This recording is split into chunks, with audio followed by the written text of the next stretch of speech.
Hello and welcome to the Sprinter Van Build series. Today we are going to be covering Chapter 7, which is wall preparation. Just like any project around the home or at office or wherever you're at, the more preparation that you put into your project ahead of time, the better the results are going to be in the end. So let's get started.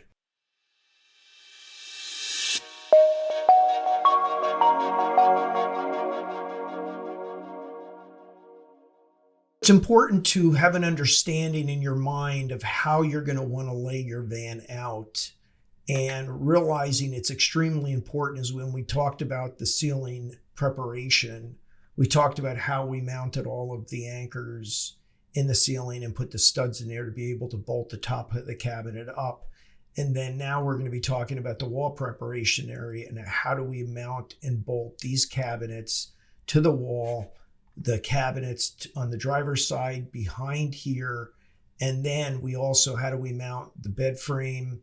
How do we mount the battery pack, the battery cabinet framing, which is here, and make sure that all of this is bolted into the wall solidly and securely. And I'm not saying with screws, we're talking bolts, so that this stuff is really secure. The first area that we're going to want to talk about supporting is what I refer to the window areas of the van. As you can see in the van, this is a 170 wheelbase, so it is a little bit longer than the other Sprinter vans. But these areas here are typically window cutouts for passenger vans, or if you have a crew van or the Mercedes-Benz, this window here would be cut out. So when there's no windows there, we need a support structure to be able to support the walls. So in the event that we lean against the wall or we want to bolt the wall material to something, we have something to screw to. So this is the first thing we're going to talk about. And then the next part that we're going to talk about is this white tape area is where I laid out my upper cabinets. So this is the back section. This is over the kitchen. And this area here is the actual bathroom area. And what we're going to also talk about is how do we take rivet nuts and put rivet nuts in the walls of the van, securely marking them. As you can see, we have tape, we have pencil markings, and how do we go about doing all of this? So that's the second area that we're going to talk about. What we're going to do here is with these 2x4s, we are going to be mounting them and bolting them. We're going to screw them into the side, which is an angled area here. We're going to be bolting them into these frames, into the support structure here, and then we'll screw it in here as well. One of the first things that you're going to definitely, absolutely have to get is these collars that go onto the drill bit, which really determines your depth gauge. We're going to have to drill through this support structure here, but we want to make sure that we don't go past that and then drill through the sidewall of the van. Take it from me, I learned the hard way. Even with this, I had it, and then I had to drill one hole, and I said, oh, I'm going to be super careful, and I'm not going to do it. Well, this is the result. I actually did this twice on my van. This here is the drill bit, didn't go through it, but it came close. It actually hit the side, pushed out the metal, and clearly you can see we have a rust spot here. And then down here, it just dented it. So in the end, I had to take it to the body shop, have them take this stuff apart, sand it, fill it, paint it, and respray it all to bring it back to the way it should be. As I said in the beginning, don't do some of the things that I did. And I just learn from your mistakes and share the information so that you don't do it. The first step that I mentioned is we're going to have to be drilling through this plate with the collard. And what we're going to be doing is putting in a rivet nut. This is the tool, and I'll put a link on one that's very similar. This one was discontinued. But once you drill your pilot hole, you put the rivet nut in through there once it's screwed into here.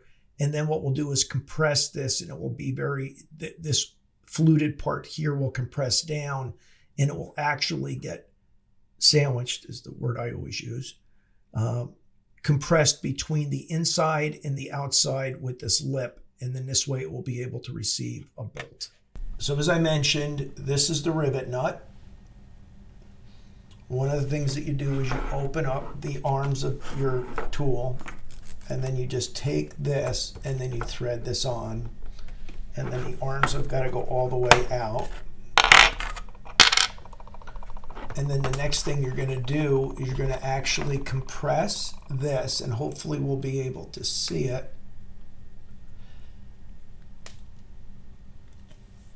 And I'm going to take it off.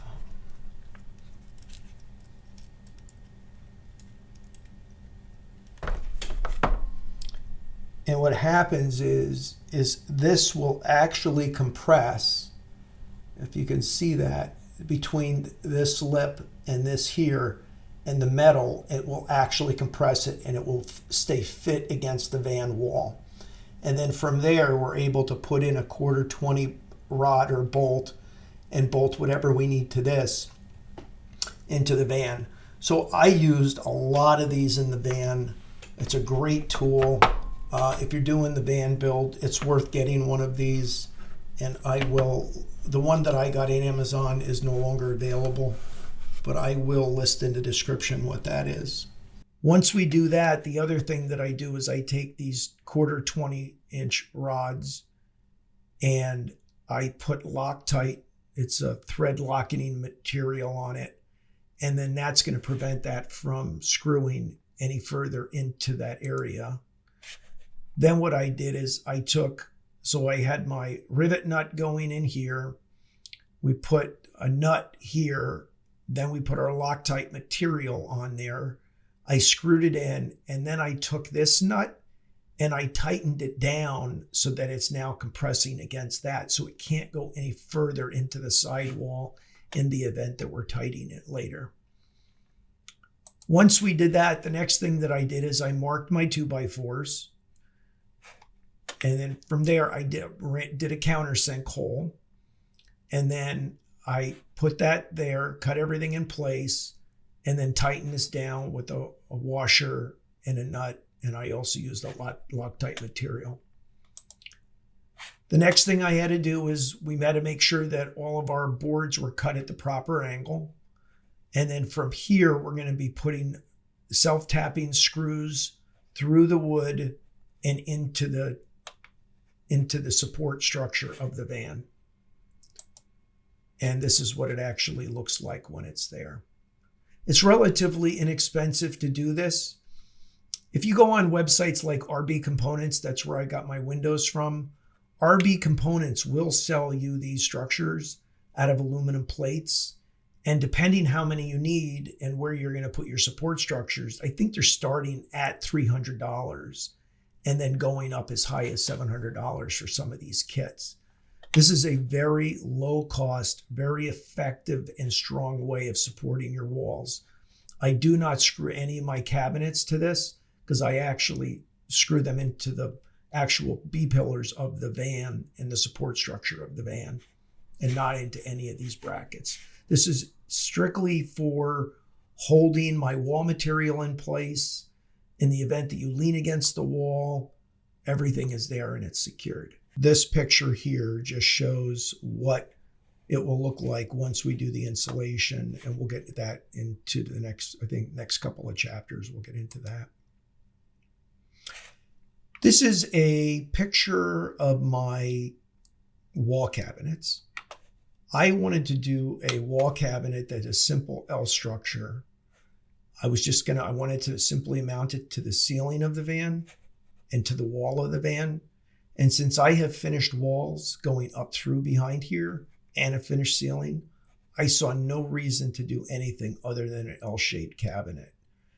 With the 80/20 structured aluminum, which we will talk about later on the base of this, which is this material here, this is actually aluminum on both sides with a PVC vinyl clad, and it's actually put together. And then I actually silicone in this to reduce the vibration. But this is an amazing material, very inexpensive, an easy way to build the cabinets. So we'll get into that in the future videos as well. But as I mentioned, with the cabinets, we just wanted to be able to support on the top to the ceiling and this will be supported on the wall. On the back wall of the cabinet, this is what this is. The T-nuts, we put a stud in the wall. We mount a L bracket that I just made out of aluminum angle iron. And this is how we fasten the cabinets to the wall. I use two different types of these, and you'll see that in the next picture. But here, this is the other way that you could use these, but these are also expensive, and there's no reason to be doing that when you can make them out of the aluminum. So we have 4 brackets here, one behind here in this corner, 3, 4, and then we also mount it on the top. So it's really simple, and this allows the van to flex and these cabinets to move as we're going down the road. And as you see here, the other thing I did is, we'll talk about this later on, but this is electrical raceway. This is an easy way for me to run my electrical through. And in the event that I need to run additional wiring later, I just push it through this raceway. And yeah, but we'll talk about that in the electrical section. In this picture, you'll see these are all the studs that I mentioned earlier. These are all supported into the toggle bolts that are in the ceiling of the van. And all these holes here are for the studs that will be coming in here for the angle brackets for the bottom part of the cabinet. So that's really what we're prepping for. This is above the window. So this is how we actually put in the rivet nuts.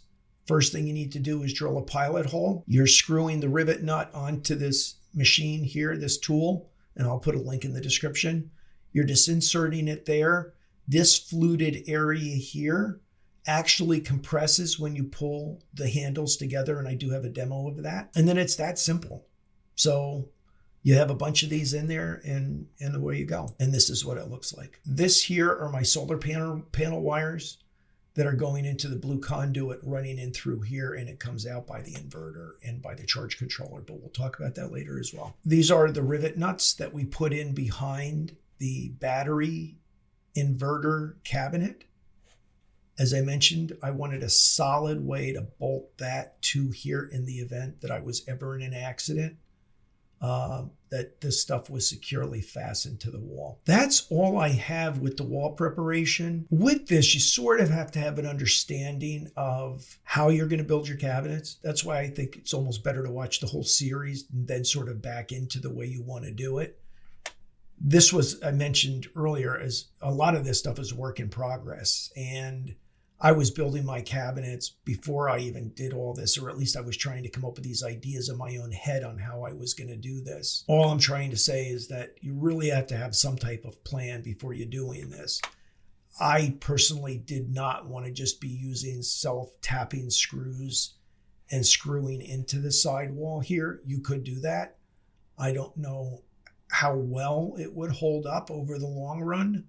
And in some areas, you can see here, this is a self-tapping screw on how I had originally held the bed frame up as well. But even the bed frame, we had to plan and change for that. So I also put rivet nuts in for the bed frame, but we'll get into that in another presentation because I have 2 different type of bed frame configurations. So thank you so much for watching this video. If you have any questions, comments, as I always mention, please list them below. And if you're interested in getting future notifications of the other videos we have coming out, just click the subscribe button. I hope to have all the videos out within the next 6 weeks. So future people, they're already there, so don't worry about it. Enjoy. Thank you.